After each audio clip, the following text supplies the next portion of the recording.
Muri yeZimbabwe azvinda kumira zvakanaka. Ndadzoka zvekare uri musi wa9 December nema updates ese nyaya dzese dziri kuitika muZimbabwe. Nhasi zvandanzwa akusi kudano anonzwa. Kana uchiwirirana neni uchideedzerawo kuti pasi neZANU-PF, tanga nekulike this video right now kuitira kuti ZANU-PF iboikane.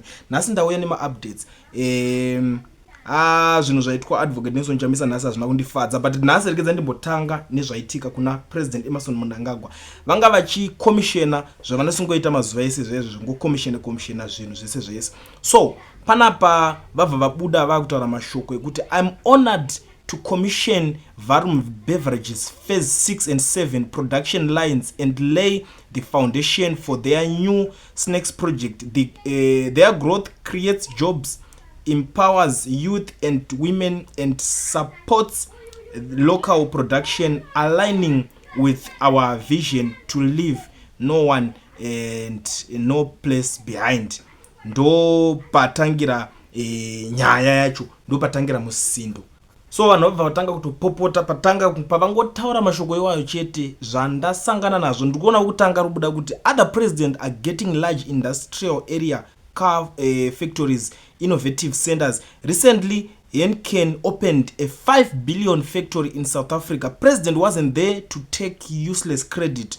Years back, Sasco Bakery opened a 500 million bread bakery. The president wasn't there. Here you are, a Zimbabwean president opening a snack factory. Zvakaoma vedu. Uri kunzwa mashoko acho arikutaura nevanhu kuti vamwe vari kuloncha zvemabillions. Mapresident ava havasi kutoenda. Vari kungoita zvinhu zvavo ikoko, kampani yavhura chinhu chayo zvotopera zvakadaro. But kunoku nekampani yemasnacks chaiyo ikanzi yakomishena chinhu, muri kubva mamhanya muchienda ikoko kuda kunotsvaga kupuwa credit. Ndo zvinhu zviri kutaurika mumastreets iko zvinezvi. Pakaipa ndiri kuonawo mumwe ari kuti if this is creating jobs, then we have hope that some of your rates running around in South Africa will be taken back. Uri kuona zvakutaurika manje. South Africans vakubudikira ipapo vakudedzera kuti kana muri kuti zvamuri kuita zviri kugadzira mabasa, chitorai vanhu venyu vari kugara kunoku vadzokere ikoko, because magara muri kugadzira mabasa, ivo vari kuuya vachiti mabasa ikoko hakuna. Ukuona zvakutotanga kutokonzeresa pamuromo futika. Unoona zvinongoitikawo zvinhu zvakumanaka. Unoziva zvatichasimudzirwa mhepo panapa kwamanaka. Mwari kuti you always commission garbage and mediocre, are not ashamed as president. Mashoko mamwe ari kubuda kune mumwe ari kubuda ari kuti ayo zidzoro renyu rizere mvura mudhara. Aiwa, watambudza vanhu ko kuzorora unobvei kungonakidzwa nekunzi ndini ndiri kutonga apa chaitwa hapana. Basa kuswero basa kuswero penda musoro neblack. Mahwani uri kuzozvitaura nevanhu panapa ataki cheche. Ndo zvandiri kutoona. Why are you still there? Zim is still going nowhere. Pakaipa mamwe comments acho unozotozoshaya pakuti unongowa kutotry kuti dzingambanzwika kuti wakomana ungatorerutsa, asi zvinhu izvi zviri kutaurika. Comment section yacho ndabva ndatosiyana nayo because ndikatozotaura zvimwe zvinhu panapa. Toda kumhanyira kune nyaya zvaitika kuna advocate Nelson Chamisa, ndokwatodonywa mhanyira. So tiri papo tisati tasvika. Ndiri kusangana neimwe nyaya panapa pari kunzi Zimbabwe ranks 157th out of 180 countries on the Corruption Perception Index 2023. Corruption is a significant threat to Zim's social economic development. Zim is losing 1.8 billion annually through corruption. ZAC needs to up its game as the corruption watchdog. Ndo mamwe mashoko ari kubuda panapa. Ari kunzi aiwa Zimbabwe iri kutovhura hombe zvewori zvikubuda panamba 157. Saka ZAC iri kunzi ngaitawo basa. But unongoziva kuti zvezaki ndambonzwawo zvichinzi vacho vamwe vanenge vari ikoko vanenge vari biased, vamwe vari kuti zvinotaurwa kungoti hazvizoperi. Tobva tasangana neimwe nyaya iri paMozambique. Pari kunzi Frelimo district headquarters burned down this morning in Maringo Sofala province.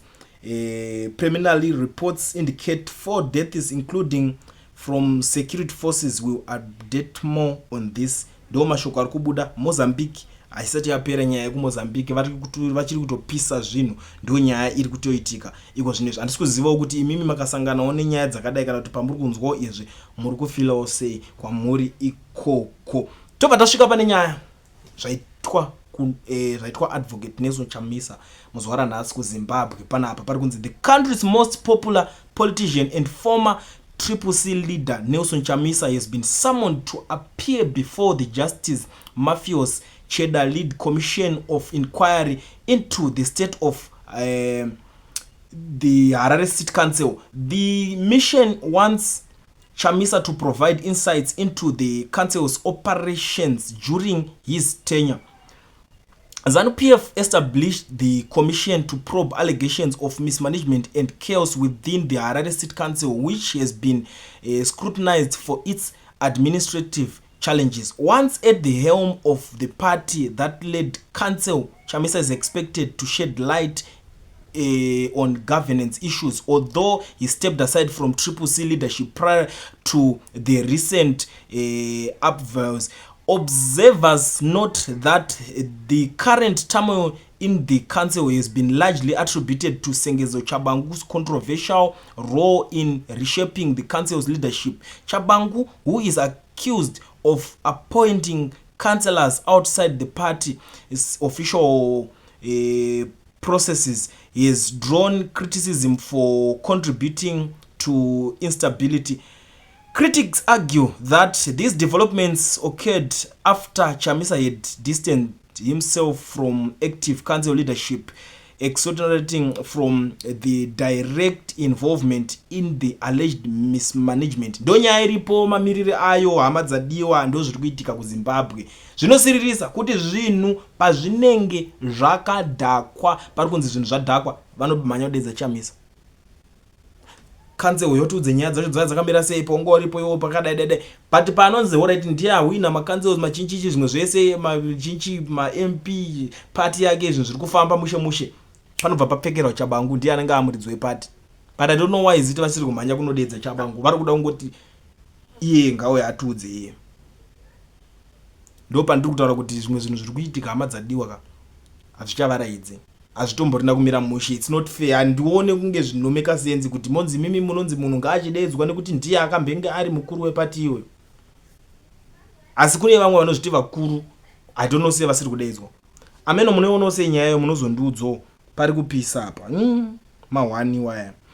Ndisandabuda munoziva kuti most of the times ndinogara ndichiwana something and pese pandinobuda panapa ndinosiya something ndikungunze vanhu vaya vakatsimbirirwa kumine yekusouth Africa vari kunzi vave kukumbira matomato sauce nemasaladi nechinchi vari pasi ipapo ndotsamba dzavari kubudisa vachiendesa kuhurumende.